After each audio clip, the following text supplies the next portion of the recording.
Hello everyone, it's Rebecca with the Bible Art Journaling Challenge for you. Thanks for joining me.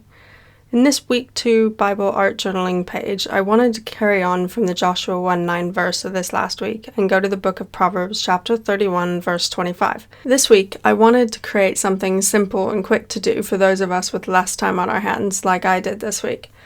As I just got my new Gelatos set, which I bought with Christmas money, I wanted to try them out on a Bible page paper to see how they worked. You can see my set here. I absolutely love it. It's got 28 colors in this particular set.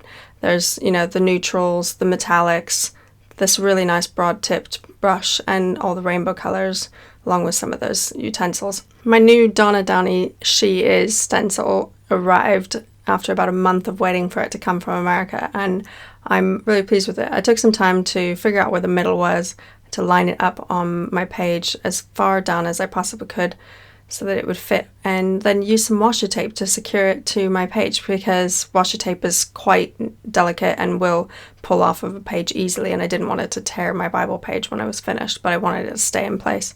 It's a simple page today. I took my Ranger craft mat, which is non-porous, and put down my 3 colors, which was cotton candy, blueberry, and boysenberry, and then took the makeup sponge and just began to rub it in. The trick was to make sure and rub it onto my craft mat before bringing it on, so I didn't get little flakes, because it does have a bit of a waxy texture, and that waxy texture can leave a residue on the Bible page, which will then smear onto subsequent pages. But if you rub it in with the thinnest amount possible left on your sponge, then you'll have great results.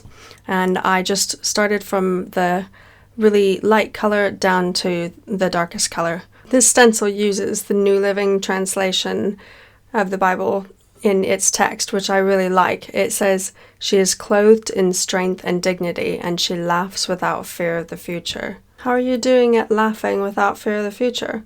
Have difficulties got you worried? I've got honest yet loving news for you. Worrying is actually a sin.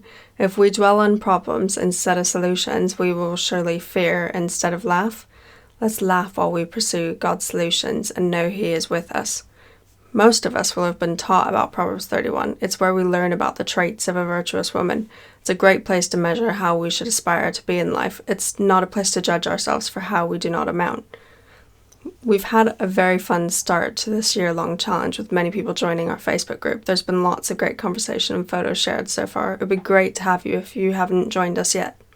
You can see that I'm kind of going through with my finger and just checking to see whether I've got any extra wax buildup that I need to take care of. And as most of it's been really pushed into the paper with my makeup sponge, I don't really have any problems. I decided that I could do with having a little bit of a highlight at the top of the page, which I went ahead and did with my lightest color of gelato before finishing up.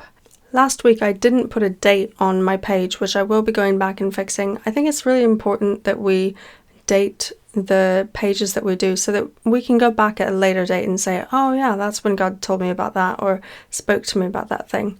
So on this particular occasion, I've taken Versamark embossing ink pad and I've gone ahead and stamped something on there, and with that wet ink I'm putting on some clear embossing powder and then just putting it back into the jar and just heating it up. I'll try to find a better technique for this next week.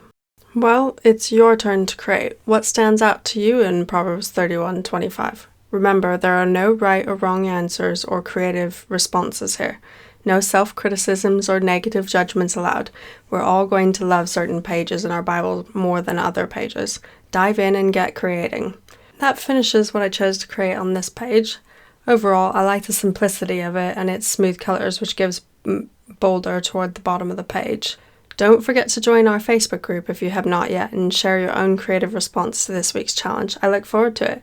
If you're interested in any of the products I used today or want to learn more about the Bible Art Journaling Challenge, you can have a look on my website for more information. Thanks so much for joining me. I look forward to seeing you again soon.